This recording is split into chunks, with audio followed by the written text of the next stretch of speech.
हाय guys, मैं हूँ Reena and welcome to my channel. मैं जब छोटी थी तब मैं हमेशा सोचती थी कि गवर्नमेंट पैसे प्रिंट करके पुअर लोगों में क्यों नहीं दे देता। मैं जब भी पॉवर्टी देखती थी तब मुझे लगता था कि कितना सिंपल सोल्यूशन है गवर्नमेंट के पास, बस पैसे लेकर उनको दे देते हैं। क्या ये बात आपने भी कभी सोची थी? इफ यस देन मुझे कमेंट में जरूर बताना। बट क्या पॉवर्टी को सॉल्व करने का ये सोल्यूशन जो इतना हमें सिंपल लग रहा है, क्या वो पॉसिबल भी है? Because I am very sure कि कभी ना कभी कोई तो गवर्नमेंट ने ऐसा सोचा ही होगा। अगर उन्होंने ये ऐसा सोचा है तो वो ये क्यों इम्प्लीमेंट नहीं करते? चलिए देखते हैं। पहले मुझे ये बात क्लियर करनी है कि गवर्नमेंट कभी पैसे प्रिंट नहीं करते।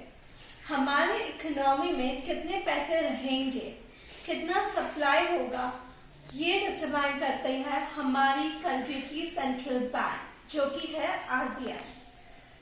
अभी चलो मान लेते हैं कि हमारे कंट्री में 1000 kgs ऑफ राइस ग्रो होते हैं एंड उतने की डिमांड होती है। तो जो प्राइस पे डिमांड और सप्लाई इक्वल रहेगा वो उसका मार्केट प्राइस रहेगा, से 30 रुपीज पर केजी। अभी समझो कि अचानक से लोगों ने ज्यादा राइस डिमांड करने लगे। अभी हमारे राइस की डिमांड बढ़ गई है बट सप्लाई उतना ही है, तो तब क्या होगा? उसके प्राइसेस बढ़ने लगेंगे। जो पहले 30 में पर केजी मिलता था, अब आज उसी के लिए हमें 40 रुपीज या 50 रुपीज तक देने पड़ेंगे। किस वजह से हुआ? क्योंकि हमारी डिमांड बढ़ने लगी और सप्लाई उतना ही। जब गवर्नमेंट पैसे प्रिंट करने लगती है उससे क्या होता है कि लोगों के पास पैसे बढ़ने लगते हैं, लोगों का परचेजिंग पावर बढ़ने लगता है। उसकी वजह से वो अपना डिमांड बढ़ा देते हैं। पर शॉर्ट टर्म में, शॉर्ट पीरियड में कंट्री का सप्लाई हम नहीं बढ़ा सकते एंड इसकी वजह से क्या होता है कि प्राइसेस बढ़ने लगते हैं। इसको हम कहते हैं इन्फ्लेशन। इन्फ्लेशन मतलब क्या? कि प्राइसेस बढ़ना, over a period of time चीजों के प्राइसेस बढ़ना, उसे हम इन्फ्लेशन कहते हैं। आपने अपने पेरेंट्स के पास से ये सुना होगा कि हमारे जमाने में एक वड़ा पाव हमें सिर्फ 1 रुपए में मिलता था, आज उस ही वड़ा पाव के लिए हमें 10 रुपए देने पड़ते हैं। वड़ा पाव तो सेम है बट क्या हो रहा है कि हमारी परचेजिंग पावर चेंज हुई है। जो चीज पहले 1 रुपए में आती थी आज उसी के लिए हमें 10 रुपए देने पड़ते हैं। ये जो इन्फ्लेशन है वो 30-40 इयर्स की ड्यूरेशन में हुआ है एंड इतना inflation is good for the country. But जब हम पैसे प्रिंट करते हैं तब इन्फ्लेशन हाइपर इन्फ्लेशन में कन्वर्ट हो जाता है। हाइपर इन्फ्लेशन मतलब क्या? कि चीजों के भाव बहुत तेजी से बढ़ना।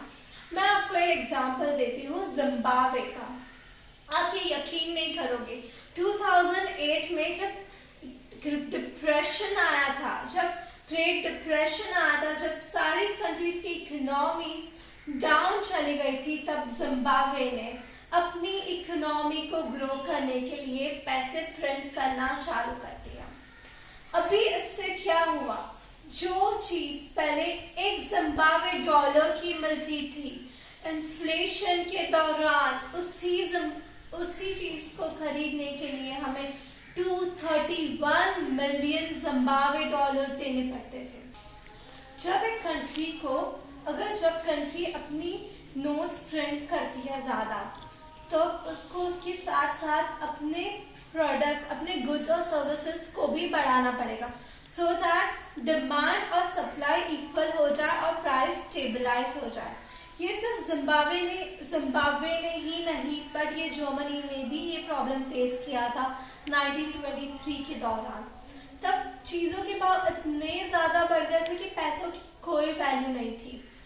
लोग पैसे नहीं चुराते थे, तभी तक लोग चीजें चुराते थे क्योंकि पैसे ने अपनी वैल्यू कंप्लीटली लूज कर दी थी। तो ये प्रॉब्लम होता है जब एक पुअर कंट्री अपनी इकोनॉमी को ग्रो करने के लिए पैसे ज्यादा प्रिंट करने लगती है।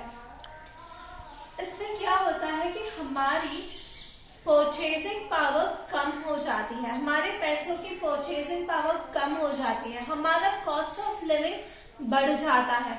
अगर पहले मेरा घर 10,000 रुपीज में चलता था तो आज वो ही चीजों के लिए मुझे 40,000 50,000 रुपीज देने पड़ते हैं।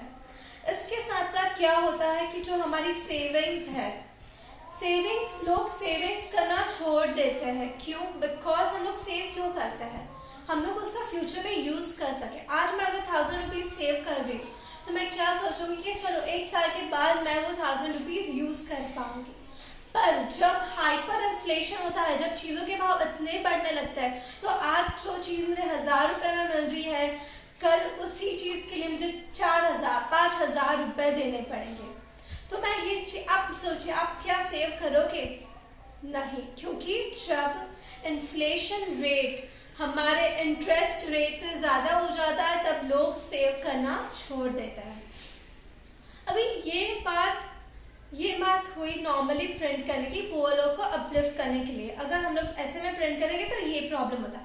अभी समझता है कि गवर्नमेंट ने बहुत ज्यादा लोन ले रखा है दूसरे कंट्रीज के पास से, उसका डेब्ट बढ़ते जा रहा है। तो अगर गवर्नमेंट वो डेब्ट को चुकाने के लिए पैसे प्रिंट करे और वो डेब्ट चुकाए, तो क्या ये पॉसिबल है कि ये प्रॉब्लम सॉल्व हो जाए डेब्ट? नहीं।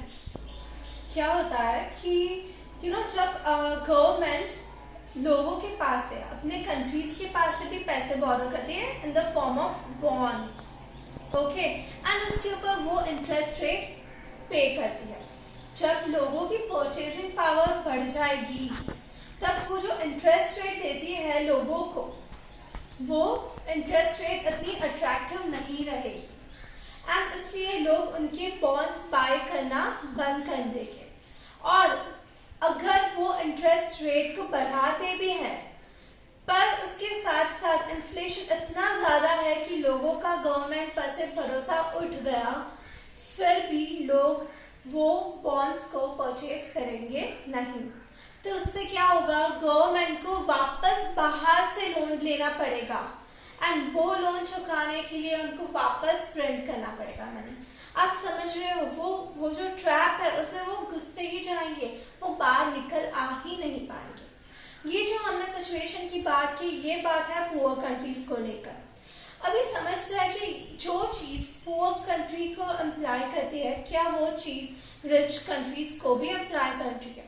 यूएस जैसी पावरफुल इकोनॉमी, अगर यूएस जैसी पावरफुल इकोनॉमी पैसे प्रिंट करे, क्या उसको वो सेम नुकसान, वो सेम प्रॉब्लम्स होगी जो पुअर कंट्रीज को हो रही है? नहीं। हमें ये समझना होगा कि जो ऑयल है, जो गोल्ड है, ये जो वैल्यूएबल चीजें हैं, वो इंटरनेशनल मार्केट में यूएस डॉलर्स करेंसी को यूज करके ट्रेड की जाती है। उसकी जो करेंसी जो ट्रेड है वो यूएस डॉलर्स में है, मतलब कभी भी यूएस डॉलर की डिमांड कम होगी ही नहीं। एंड क्योंकि यूएस डॉलर की डिमांड कभी कम नहीं होगी, तो उसकी सप्लाई अगर बढ़ भी जाएगी तो ज्यादा तो डिमांड होने ही वाली है, और उसकी करेंसी की वैल्यू कभी फॉल नहीं होगी।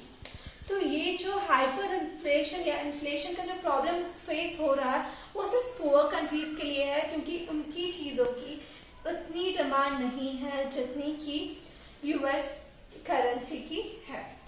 बट क्या हमेशा पुअर कंट्रीज के लिए नोट्स प्रिंट करना नुकसानदायक है?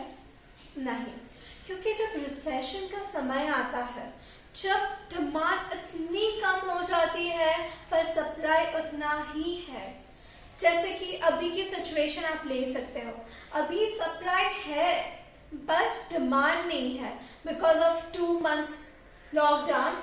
हमारे कंट्री में चीजों की डिमांड नहीं है। अगर ये टाइम पे हम अगर नोट्स प्रिंट करेंगे तो उससे क्या होगा कि नोट्स का जो सर्कुलेशन है इकोनॉमी में वो बढ़ जाएगा, एंड उसकी वजह से डिमांड बढ़ेगी, और इससे इन्फ्लेशन नहीं होगा, क्योंकि अभी डिमांड इतनी कम है कि अगर पैसे का फ्लो अगर सर्कुलेशन में बढ़ जाएगा तो वो हमारे इकोनॉमी को लिफ्ट करने के लिए काम आएगा। तो अभी इससे क्या समझ में आता है कि हम अपनी कंट्री की पॉवर्टी को सॉल्व करने के लिए नोट्स प्रिंट नहीं कर सकते. That is not the right thing to do.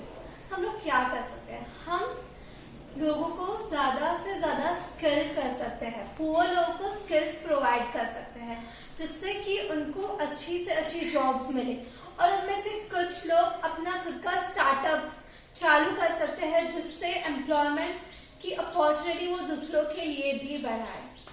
सो आज के लिए इतना ही. आई होप मैंने आपकी क्वेश्चन को आंसर कर दिया कि why poor countries can't print money. So if you like this, do like this video and subscribe to my channel, and don't forget to hit the bell icon so that you never miss a video from me. Thank you.